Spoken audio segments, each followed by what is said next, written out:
POCSO ಪ್ರಕರಣಕ್ಕೆ ಸಂಬಂಧಪಟ್ಟ ಹಾಗೆ ಹೈಕೋರ್ಟ್ನಿಂದ ವಚನಾನಂದ ಶ್ರೀಗಳಿಗೆ ಬಿಗ್ ಶಾಕ್ ಎದುರಾಗಿದೆ. ಸ್ವಾಮೀಜಿಗೆ ನೀಡಿದ್ದಂತಹ ನಿರೀಕ್ಷಣಾ ಜಾಮೀನು ರದ್ದಾಗಿದೆ.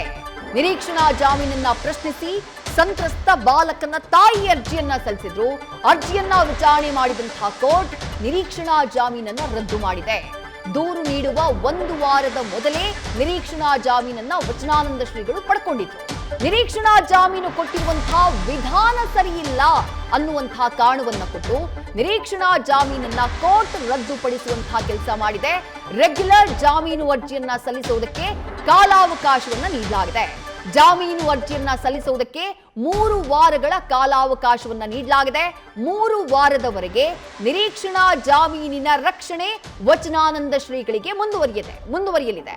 ನ್ಯಾಯಮೂರ್ತಿಗಳಾದಂತಹ ಎಂ ನಾಗಪ್ರಸನ್ನ ಅವರಿದ್ದಂತಹ ಹೈಕೋರ್ಟ್ ಪೀಠ ಈ ಆದೇಶವನ್ನ ಮಾಡಿದೆ.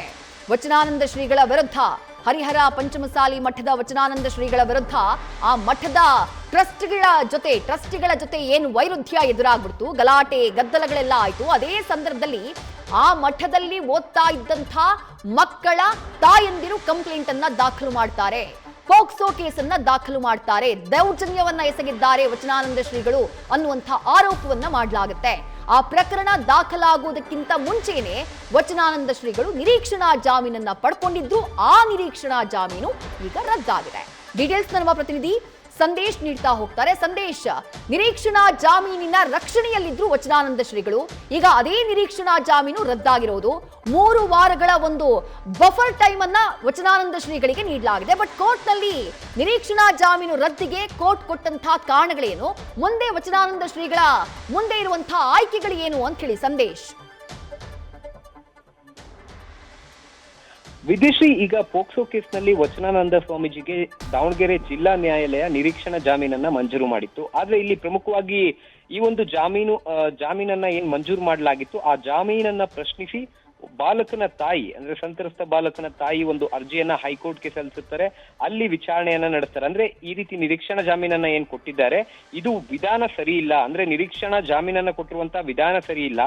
ದೂರು ಕೊಡೋಕು 1 ವಾರದ ಮೊದಲೇ ಇವರು ನಿರೀಕ್ಷಣಾ ಜಾಮೀನನ್ನ ಪಡೆದುಕೊಂಡಿದ್ದಾರೆ. ಅಂದ್ರೆ ನಾವು ಯಾವುದೇ ಕಂಪ್ಲೇಂಟ್ ಅನ್ನ ಕೂಡ ಪಡೆದುಕೊಂಡಿರಲಿಲ್ಲ.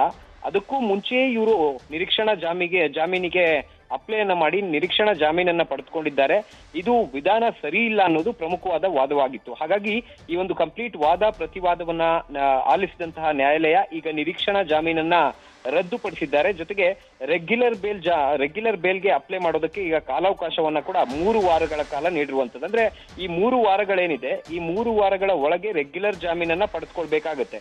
ಒಂದು ವೇಳೆ ಏನಾದ್ರೂ ಈ 3 ವಾರದ ಒಳಗೆ ರೆಗ್ಯುಲರ್ ಜಾಮೀನ್ ಸಿಗದೆ ಹೋದ್ರೆ ಅಥವಾ ಜಾಮೀನು ಮಂಜೂರು ಆಗದೆ ಹೋದ್ರೆ ಆಗ ವಚನಾನಂದ ಶ್ರೀಗಳನ್ನ ಅರೆಸ್ಟ್ ಮಾಡುವಂತ ಸಾಧ್ಯತೆಗಳು ಕೂಡ ಇರ್ತವೆ. ಆದ್ರೆ ಈಗ ರೆಗ್ಯುಲರ್ ಬೇಲ್ಗೆ ಅಪ್ಲೈ ಮಾಡಬೇಕು. ಜೊತೆಗೆ ನಿರೀಕ್ಷಣಾ ಜಾಮೀನನ್ನ ರದ್ದುಪಡಿಸಿ 3 ವಾರದವರೆಗೂ ಕೂಡ ಈ ಹಿಂದೆ ಪಡೆದಂತ ನಿರೀಕ್ಷಣಾ ಜಾಮೀನಿನ ರಕ್ಷಣೆ ಏನಿದೆ ಆ ಒಂದು ರಕ್ಷಣೆಯನ್ನ ಮುಂದುವರಿಕೆ ಮಾಡಿ ನ್ಯಾಯಮೂರ್ತಿ ಎಂ ನಾಗಪ್ರಸನ್ನ ಅವರ ಒಂದು ಪೀಠ ಆದೇಶವನ್ನ ಮಾಡಿರುವಂತದ್ದು. ಅಂದ್ರೆ ಪ್ರಮುಖವಾಗಿರುವಂತದ್ದು ಈಗ ಸದ್ಯ ನಿರೀಕ್ಷಣಾ ಜಾಮೀನನ್ನ ರದ್ದುಪಡಿಸಿರೋದ್ರಿಂದ ಈಗ ಮುಂದಿನ ಹಂತದಲ್ಲಿ ದಾವಣಗೆರೆ ಜಿಲ್ಲಾ ನ್ಯಾಯಾಲಯದಲ್ಲೇ ಒಂದು ರೆಗ್ಯುಲರ್ ಬೇಲ್ಗೆ ಅಪ್ಲೈ ಮಾಡುವಂತ ಕೆಲಸವನ್ನ ಮಾಡಬೇಕಾಗುತ್ತೆ. ಜೊತೆಗೆ ಆ ರೆಗ್ಯುಲರ್ ಬೇಲ್ ಅನ್ನ ಇವರು 3 ವಾರಗಳ ಒಳಗೆ ಪಡೆದುಕೊಳ್ಬೇಕಾಗತ್ತೆ. ಒಂದು ವೇಳೆ 3 ವಾರ ಆದ್ರೂ ಕೂಡ ಇವರಿಗೆ ರೆಗ್ಯುಲರ್ ಬೇಲ್ ಅಥವಾ ಜಾಮೀನು ಮಂಜೂರು ಆಗದೆ ಹೋದ್ರೆ ಆಗ ವಚನಾನಂದ ಶ್ರೀಗಳನ್ನ ಅರೆಸ್ಟ್ ಮಾಡುವಂತ ಕೆಲಸವನ್ನ ಪೊಲೀಸರು ಕೂಡ ಮಾಡ್ತಾರೆ. ಆದ್ರೆ ಈಗ ಸದ್ಯಕ್ಕೆ 3 ವಾರಗಳ ಕಾಲ ಬಫರ್ ಝೋನ್ ಅಥವಾ ರಿಲೀಫ್ ಕೂಡ ಕೊಟ್ಟಿರುವಂತದ್ದು ಕೋರ್ಟ್. ಹಾಗಾಗಿ ಅಷ್ಟರ ಒಳಗೆ ವಚನಾನಂದ ಶ್ರೀಗಳು ಜಿಲ್ಲಾ ನ್ಯಾಯಾಲಯಕ್ಕೆ ಒಂದು ಜಾಮೀನು ಅರ್ಜಿಯನ್ನ ಸಲ್ಲಿಸಬೇಕಾಗುತ್ತೆ.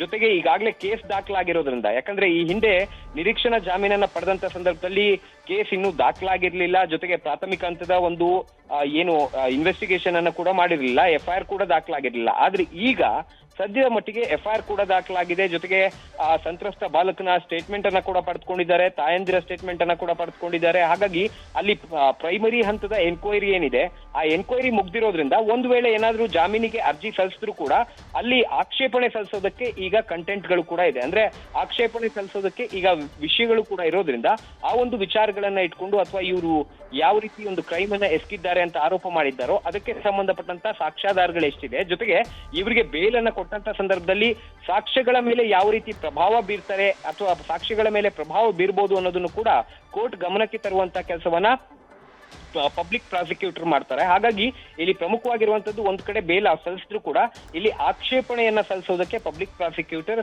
ಎಲ್ಲಾ ರೀತಿಯ ಸಿದ್ಧತೆಗಳನ್ನ ಕೂಡ ಮಾಡ್ಕೊಂಡಿರ್ತಾರೆ. ವಿದೇಶ್, ಥ್ಯಾಂಕ್ ಯು ಸಂದೇಶ್ ತಮ್ಮೆಲ್ಲ ಡೀಟೇಲ್ಸ್ಗೆ. ನ್ಯೂಸ್ ಫಸ್ಟ್ ನಿರ್ಭೀತಿಯಿಂದ ನಿಮ್ಮ ಪರವಾಗಿ.